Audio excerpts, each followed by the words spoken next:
जय श्री कृष्णाष्टतिला एकादशी व्रत कथा। माघ कृष्ण एकादशी व्रत। एक समय दालभ्य ऋषि ने पुलस्त्य ऋषि से पूछा कि हे महाराज, पृथ्वी लोक में मनुष्य ब्रह्महत्यादि महान पाप करते हैं, पराये धन की चोरी तथा दूसरे की उन्नति देखकर ईर्ष्या करते हैं। साथ ही अनेक प्रकार के व्यसनों में फंसे रहते हैं, फिर भी उनको नरक प्राप्त नहीं होता। इसका क्या कारण है? वे न जाने कौन सा दान पुण्य करते हैं जिससे उनके पाप नष्ट हो जाते हैं। ये सब कृपापूर्वक आप कहिए। पुलस्त्य मुनि कहने लगे कि हे महाभाग, आपने मुझसे अत्यंत गंभीर प्रश्न पूछा है।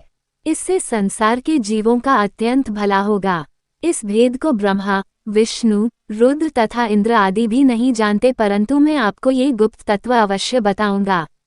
उन्होंने कहा कि माघ मास लगते ही मनुष्य को स्नान आदि करके शुद्ध रहना चाहिए। इंद्रियों को वश में कर काम, क्रोध, लोभ, मोह, अहंकार, ईर्ष्या तथा द्वेष आदि का त्याग कर भगवान का स्मरण करना चाहिए। पुष्य नक्षत्र में गोबर, कपास, तिल मिलाकर उनके कंडे बनाना चाहिए। उन कंडों से 108 बार हवन करना चाहिए। उस दिन मूल नक्षत्र हो और एकादशी तिथि हो तो अच्छे पुण्य देने वाले नियमों को ग्रहण करें। स्नानादि नित्य क्रिया से निवृत्त होकर सब देवताओं के देव श्री भगवान का पूजन करें और एकादशी व्रत धारण करें। रात्रि को जागरण करना चाहिए। उसके दूसरे दिन धूप दीप नैवेद्य आदि से भगवान का पूजन करके खिचड़ी का भोग लगाएं। तत्पश्चात पेठा, नारियल, सीताफल या सुपारी का अर्घ्य देकर स्तुति करनी चाहिए। हे भगवान, आप दीनों को शरण देने वाले हैं, इस संसार सागर में फंसे हुओं का उद्धार करने वाले हैं। हे पुंडरीकाक्ष, हे विश्वभावन, हे सुब्रह्मण्य, हे पूर्वज, हे जगतपते, आप लक्ष्मी जी सहित इस तुच्छ अर्घ्य को ग्रहण करें। इसके पश्चात जल से भरा कुंभ घड़ा ब्राह्मण को दान करें तथा ब्राह्मण को श्यामा गौ और तिल पात्र देना भी उत्तम है।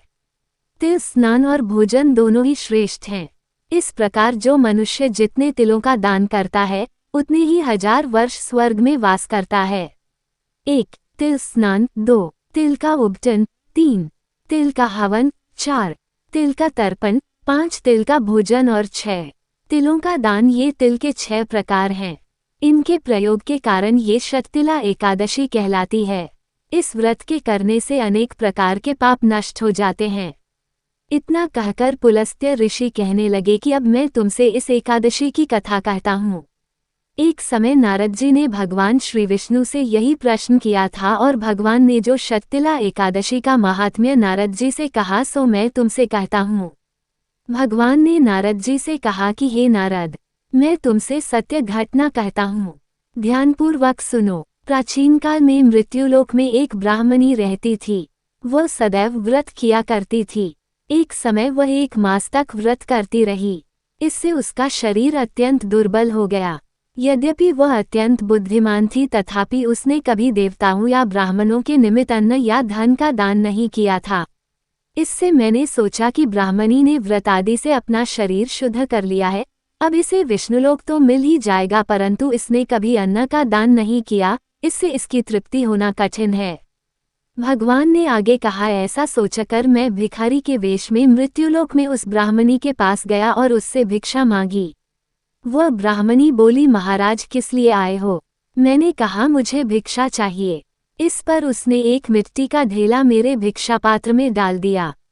मैं उसे लेकर स्वर्ग में लौट आया। कुछ समय बाद ब्राह्मणी भी शरीर त्याग कर स्वर्ग में आ गई। उस ब्राह्मणी को मिट्टी का दान करने से स्वर्ग में सुंदर महल मिला, परंतु उसने अपने घर को अन्नादि सब सामग्रियों से शून्य पाया। घबराकर वह मेरे पास आई और कहने लगी कि भगवान, मैंने अनेक व्रत आदि से आपकी पूजा की, परंतु फिर भी मेरा घर अन्नादि सब वस्तुओं से शून्य है। इसका क्या कारण है? इस पर मैंने कहा, पहले तुम अपने घर जाओ, देवस्त्रियां आएंगी तुम्हें देखने के लिए। पहले उनसे शततिला एकादशी का पुण्य और विधि सुन लो, तब द्वार खोलना। मेरे ऐसे वचन सुनकर वह अपने घर गई। जब देवस्त्रियां आईं और द्वार खोलने को कहा तो ब्राह्मणी बोली, आप मुझे देखने आई हैं तो शततिला एकादशी का महात्म्य मुझसे कहो। उनमें से एक देवस्त्री कहने लगी कि मैं कहती हूँ। जब ब्राह्मणी ने शततिला एकादशी का महात्म्य सुना तब द्वार खोल दिया। देवांगनाओं ने उसको देखा कि न तो वह गांधर्वी है और न आसुरी है, वरन पहले जैसी मानुषी है। उस ब्राह्मणी ने उनके कथनानुसार शक्तिला एकादशी का व्रत किया। इसके प्रभाव से वह सुंदर और रूपवती हो गई तथा उसका घर अन्नादि समस्त सामग्रियों से युक्त हो गया। अतः मनुष्यों को मूर्खता त्याग कर शक्तिला एकादशी का व्रत और लोभ न करके तिलादि का दान करना चाहिए। इससे दुर्भाग्य, दरिद्रता तथा अनेक प्रकार के कष्ट दूर होकर मोक्ष की प्राप्ति होती है। धन्यवाद। अगर आपको ये कथा पसंद आई हो तो चैनल को लाइक और सब्सक्राइब अवश्य करें। जय श्री कृष्णा।